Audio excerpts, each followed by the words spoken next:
Along the way, focus ka sa imong obedience. Obey lang sa Ginoo, and then ipakita niya hinihinay ang imong self-worth. Di ka kinahanglan mangita sa imong bili. Ang Dios mo prove ana diha nimo. Imong part ang pag-obey.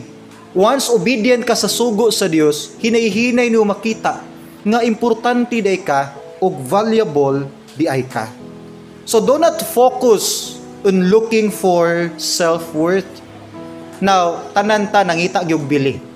Gusto na to sa atong pamilya, matrato ta kundi deserving ta tratuhon. Gusto tag tao or community nga ma-feel na to nga love ta. Gusto tag na that is our nature and our instinct as humans. Pero ayaw focus diha. Once focus kay ka sa imuhang self-value, dako kay chance nga mahimo kang self-centered, selfish, sensitive ka sa mga tao. Dali ka masakitan, dali ka mahiubos, o may tabuan na kay friends. Mag-isolate ka sa mong kagulingon kay feeling nimo dili ka welcome o dili ka in sa group. Now, hinumduman ako si Moses. Pag-ingon ni Moses, Lord, kinsa man ko ngayon ko ipadala sa Egypt. Kabalo mo sa ingon sa Dios, Moses, ako'y bahala nimo. Ibutang imong sungkod na himong serpent. Isulod imong kamot sa imong sinina. Gisangla ang kamot ni Moses. Ibalik og sulod na ayo. Kabalo mo sige pakita sa Dios ka Moses, power and authority. Moses, ayaw ka bala ka. As long as ako'y nagsugo nimo, protected ka sa ako ang gahom. Kung sa paigihimo, Jeremiah, Lord, bata pa kay ko para mahimong prophet. Kung sa ingon sa Dios, Jeremiah, ayaw kay ingon nga bata pa ka.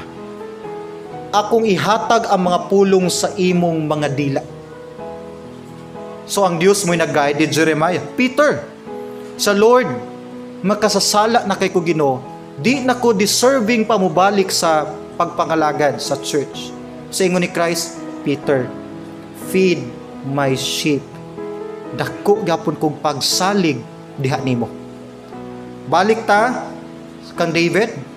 Ingon si iyang mga brother, si King Saul, David, dili nimo kaya dong. Bata pa ka, wa ka experience. O sa ingon ni David, nianhi ko sa pangalan sa Ginoo. Ayog focus sa pagpangita sa iyong value. Focus sa imong pag-obey sa Ginoo. Once focus ka sa pag-obey sa Ginoo, makita nimo unsa ang Ginoo naglihok sa imong life, and then say bahala mo equip sa tanang gikinahanglan nimo, labi na emotionally, mentally ug spiritually. Yes, muna isa sa mga strength munang matingala ka, once faithful lang gid ka nga mo serve sa Dios, lig-on gid ka. Kaya ang Dios gi mo equip nimo na may problema pero lig-on ka o satisfied ka. Sa Luke 11:27 to 28, and it happened as he spoke to these things that a certain woman from the crowd raised her voice and said to Jesus, ningon na babae, blessed is the womb that bore you, and the breast which nursed you. Nakitaan na si Christ, ingon ta babae, bulahan kayo in taon ang imong inahan. Bulahan kayo ang nagpasuso nimo, ang nagatiman nimo, kay ikaw usa ka manuluwas. Unya, ang imong inahan na himong bulahan kayo sa tanan. Now, yes, that's true. Blessed si Mary.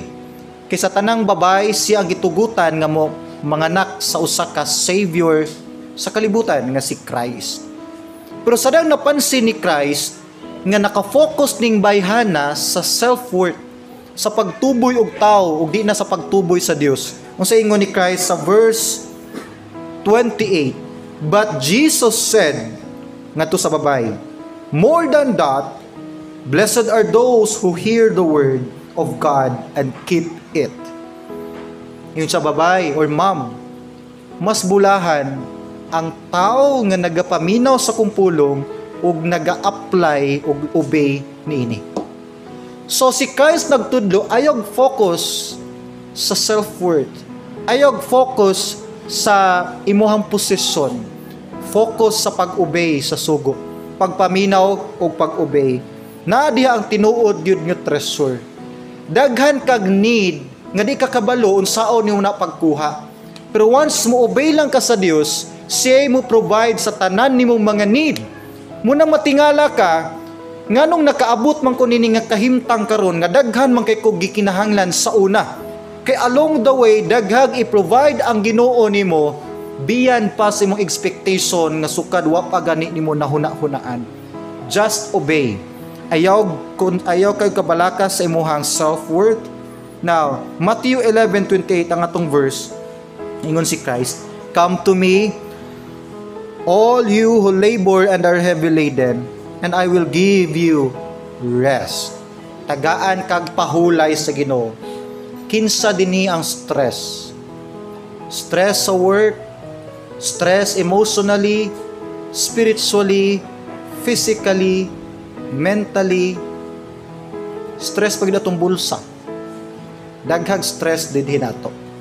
Lisod magpretend nga okay ta sa church. I know sa inyong balay daghan kay mo gikabisihan. Now, ingon si Christ, I will give you rest. Unsay kondisyon nini nga rest? 29.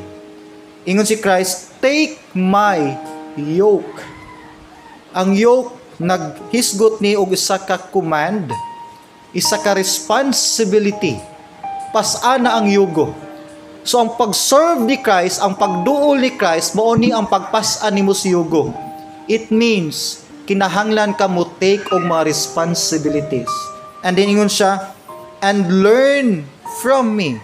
Learn. It talks about process. Dili one time mahitabo ang rest. Di ka mo ingon nga, hala ni, sunod ko sa Ginoo, after 1 month, troubled maghihapon akong life. It will take time. It will take process. So learn from me, ingon ni Christ, it means hulata. Along the way na siya bag-uhon sa imong life, meaning to say, kung gusto kag pahulay sa imong kinabuhi gyud, kalinaw, rest.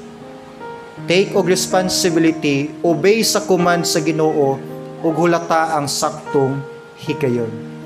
So ayog focus sa pagpangita sa imong self-worth. Focus sa pag-obey. And the more ka mo-obey sa Ginoo, the more ka mas-satisfied sa ihatag niya nga values sa imong life. Amen?